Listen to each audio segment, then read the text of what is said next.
साथीहरु के तपाई पनि मोबाइलबाटै हातले लेखेको एनिमेसन खालको भिडियोजहरु बनाउन चाहनुहुन्छ अथवा कसरी बनाउने भनेर सोचिरहनु भएको छ यदि त्यस्तो हो भने चिन्ता नलिनुस् अब तपाई एकदम ठिक ठाउँमा आइसक्नु भएको छ आज म तपाईलाई सिकाउने छु कसरी आफ्नै मोबाइलबाट एकदम सजिलो तरिकाबाट हातले लेखेको एनिमेसन भिडियोजहरु बनाउन सकिन्छ तपाईले जस्तो सुकै पनि सजिलै बनाउन सक्नुहुन्छ भन्ने कुराको एउटा जानकारी दिन गइरहेको छु भिडियोलाई स्किप नगरिकन पुरा हेर्नु होला र हाम्रो च्यानललाई अझै पनि सब्स्क्राइब गर्नु भएको छैन भने सब्स्क्राइब गरेर जोडिनु होला र ढिलो नगरिकन आजको भिडियो आउन सुरु गरौँ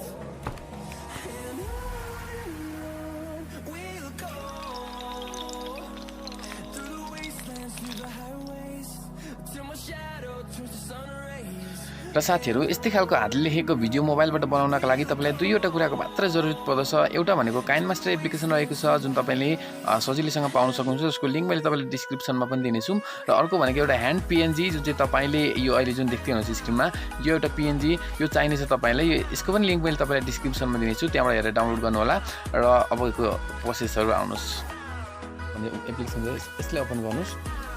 सो ओपन गरिसकेपछि तपाईको नेक्स्ट खालको इन्टरफेस देख्न पाउनुहुन्छ र तपाई एउटा प्लस आइकनमा ट्याप गर्नुहोस् र एउटा रिसिभ जुन मन लाग्छ त्यो लिनुहोस् र त्यहाँदेखि तपाई कुनै पनि एउटा ब्याकग्राउन्ड लिनुहोस् जुन तपाईलाई प्रिफर हुन्छ सो म यहाँनिर एउटा ब्याकग्राउन्ड लिँदैछु this one and this one okay so यसको अलिकति म कलर चेन्ज गर्न चाहन्छु यहाँनिर सो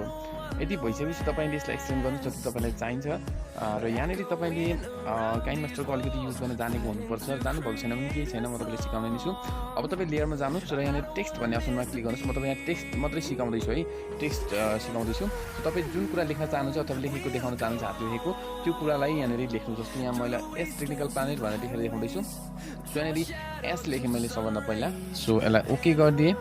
र यसलाई तपाईले एक्सटेन्ड गरिदिनुस् तपाईले यसलाई जति देखाउन चाहनुहुन्छ है सो यति गरिसकेपछि यो कुनै एउटा फन्ट चाहिँ जुन तपाईलाई मन पर्छ अथवा ठीक छ सो एउटा फन्ट यसलाई दिनुस् र यहाँनिर मेरो विचारमा अलिकति यो फन्ट ठीक छ कि सो यसले कि सकिएको छ है अब यहाँनिर तपाईले टेक्निकल लेख्नका लागि चाहिँ फेरि पनि जानुपर्ने हुन्छ लेयरमा र यहाँनिर तपाईले टेक्स्टमा जानुस् र फेरि लेख्नुस् पुरै टेक्निकल TECHNI ओके गरिदिनुस् र यसलाई अलिकति एक्सटेन्ड गर्नुहोस् र यदि तपाईँ यसको फन्ट चेन्ज गर्न चाहनुहुन्छ भने यहाँदेखि कुनै पनि एउटा फन्ट जुन चाहिँ तपाईँलाई ठिक लाग्छ यो हेर्न सक्नुहुन्छ सो यो पनि ठिकै छ जस्तो लागिरहेछ है सो टेक्निकल भयो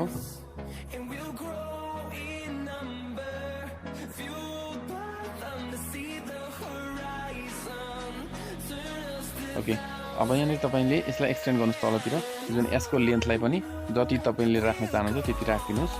एन्ड देन यो टेक्निकललाई पनि तपाईँले जति राख्न चाहनुहुन्छ त्यति राखिदिनुहोस् र यसको लागि चाहिँ अलिकति भरे एकछिनमा फेरि जस्तो यतिमै सिकाएँ अहिले मैले तपाईँलाई यति गर्न सक्नुभयो भने तपाईँले उता पनि सकिहाल्नुहुन्छ यो यसलाई अलिकति हामीले आउटलाइन दिउँ है त सो स्ट्रोक अलिक बेसी भयो यति दिँदाखेरि ठिकै हुन्छ होला देखिन्छ होला ओके सो अब यसलाई चाहिँ हामीले सबैभन्दा फर्स्टमा के गर्ने भन्दाखेरि इन एनिमेसन दिन सकिन्छ सो इन एनिमेसनमा तपाईँले के गर्नुहोस् भन्दाखेरि वाइप डाउन भन्ने एउटा जुन हुन्छ सो यसलाई तपाईँले लिन सक्नुहुन्छ र यसको जुन यो छ लेन्थ यसलाई चाहिँ 3 सेकेन्ड एराउन्डमा राखिदिनुहोस् है त 3 सेकेन्डको यो जुन लेन्थ यहाँनिर यो जुन देख्न सक्नुहुन्छ सो 3 सेकेन्ड राखिसकेपछि यसलाई डन गरिदिनुहोस् त्यस पछाडि जानुहोस् टेक्निकल अलिकति यसलाई स्लाइड गरेर यहाँनिर जुन पर सार्नु होला र अब तपाईँले एउटा ल्याउनु पर्ने हुन्छ कलम जसको लागि लेयरमा गएर मिडियामा गएर जुन तपाईँले अघि मैले भनेको पिएनजी फाइल त्यसलाई चाहिँ डाउनलोड गर्नु होला सो मैले यहाँनिर डाउनलोड गरिसकेको छु म त्यसलाई एड गर्दैछु ओके यो आइसकेको छ एन्ड यसलाई पनि एक्सटेन्ड गर्नुहोस् जति तपाईँलाई चाहिन्छ अथवा जति तपाईँको अरूको लेन्थ छ सो अब यसलाई एनिमेट गर्नुपर्ने हुन्छ जुन एनिमेसन दिनुपर्ने हुन्छ त्यसको लागि तपाईँले चाबीको अप्सनमा क्लिक गर्नुहोस् है यहाँनिर जुन चाबी तपाईँले देख्न सक्नुहुन्छ यहाँ सो फेरि एकचोटि ब्याक गर्दैछु यो पिएनजीमा क्लिक गरेपछि चाबीमा क्लिक गरेपछि तपाईँले फर्स्टमा जहाँदेखि सुरु हुन्छ त्यहीँदेखि लानु होला सो यसलाई अलिकति अझै ब्याक ल्याएँ मैले ओके देन चाबीमा क्लिक गरिसकेपछि अब तपाईँले यसलाई थोरै स्लाइड गर्नु होला यहाँ तल जुन टाइमलाइनमा यहाँनिर तपाईँ थाहा पाइहाल्नुहुन्छ यसलाई थोरै स्लाइड गर्नुहोस् अब कहाँदेखि सुरु भएको छ यो कलमलाई लगेर त्यहाँनिर राखिदिनुहोस् ओके सो अब यसलाई अलिकति स्लाइड गर्नुहोस् फेरि यसलाई तपाईँ जुम गर्न सक्नुहुन्छ यसरी जुम गर्दै गर्नु होला राम्रो खालको हुन्छ सो अब यसलाई यो साइडमा ल्याएर यहाँनिर यसलाई यहाँ लानुहोस् फेरि यसलाई एक्सटेन्ड गर्नुहोस् यसलाई यहाँ लानुहोस् एक्सटेन्ड गर्नुहोस् यहाँ लानुहोस् सो यहाँनिर मैले अलिकति भिडियोलाई स्किप गरेँ त अलिकति फास्ट प्ले गरेँ तपाईँ यसलाई स्लो प्ले गरेर पनि हेर्न सक्नुहुन्छ साह्रै छिटो भयो भने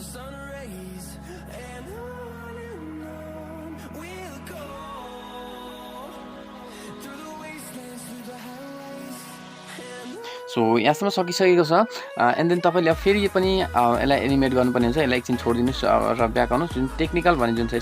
यसलाई क्लिक गरेर यसलाई पनि एउटा एनिमेसन दिनुहोस् सो यसमा इन एनिमेसनमा क्लिक गरेर तपाईँले यहाँनिर एउटा तल अप्सन छ जुन वाइप राइट भन्ने अप्सन छ सो त्यसमा क्लिक गर्नुहोस् र यसको यहाँ तल ड्युरेसन छ यसलाई इन्क्रिज गरेर 3.5 सेकेन्ड समथिङ एराउन्डमा राखिदिनुहोस् है त 3.5 देखि अलिकति बेसी नै राख्दा पनि हुन्छ सो र यसलाई डन गरिदिनुहोस् अब तपाईँले फेरि यो ह्यान्ड पेन्जीमा क्लिक गरेपछि चाबीमै क्लिक गर्नुहोस् र अब यसलाई अलिकति टाइमलाइनलाई यसरी ड्र्याग गर्नुहोस् है घिसार्नुहोस् अब यो टी जहाँदेखि सुरु भएको छ त्यहाँनिर आफ्नो पेनलाई लानुहोस् र छोडिदिनुहोस् सो फेरि यसलाई अलिकति घिसार्नुहोस् अब यहाँनिर ल्याएर छोडिदिनुहोस् यसरी पेनलाई सो यहाँनिर तपाईँले जति टाइम दिन सक्नुहुन्छ जति स्मुथली गर्न सक्नुहुन्छ त्यति राम्रो देखिन्छ तपाईँको सो यहाँनिर मैले अलिकति छिटो गर्दैछु अलिकति राम्रो नहुन सक्छ तपाईँले यसलाई बिस्तारै गर्नु भने एकदमै राम्रो हुनेछ अब यहाँनिर तपाईँको भिडियोलाई स्किप गर्नु छैन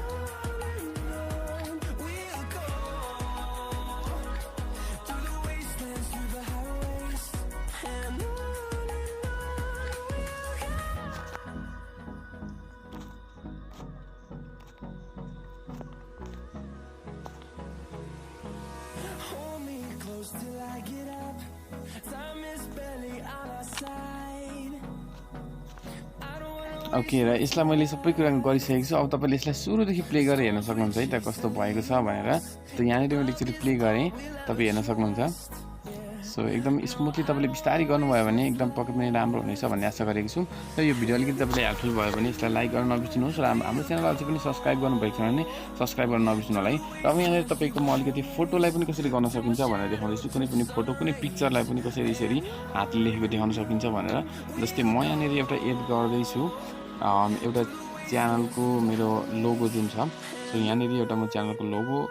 एड गर्दैछु so this is my logo है सो अब यसलाई पनि लेखेको देखाउनु पऱ्यो भने के गर्ने त कुनै फोटो जुनसुकै फोटोलाई पनि तपाईँ यसरी देखाउन सक्नुहुन्छ सो त्यसको लागि फर्स्ट अफ अल तपाईँले इन एनिमेसनमा क्लिक गर्नु होला र तपाईँ कताबाट लेख्न चाहनुहुन्छ त्यसलाई तपाईँले आफै डिसाइड गर्नुपर्ने हुन्छ सो म माथिदेखि लेख्दै झरेको लेखाउन चाहन्छु सो वाइप डाउन नै म लिन चाहन्छु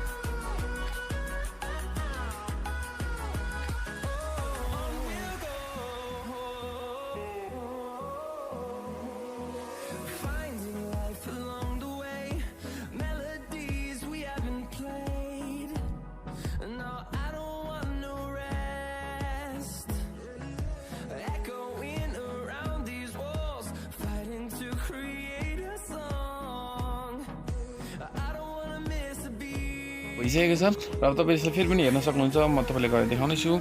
सो यहाँनिर तपाईँ देख्न सक्नुहुन्छ एकदम स्मुथली भइसकेको छ यो अझै राम्रो गर्नको लागि एकदम जुम गरेर बिस्तारै गर्नु होला तपाईँले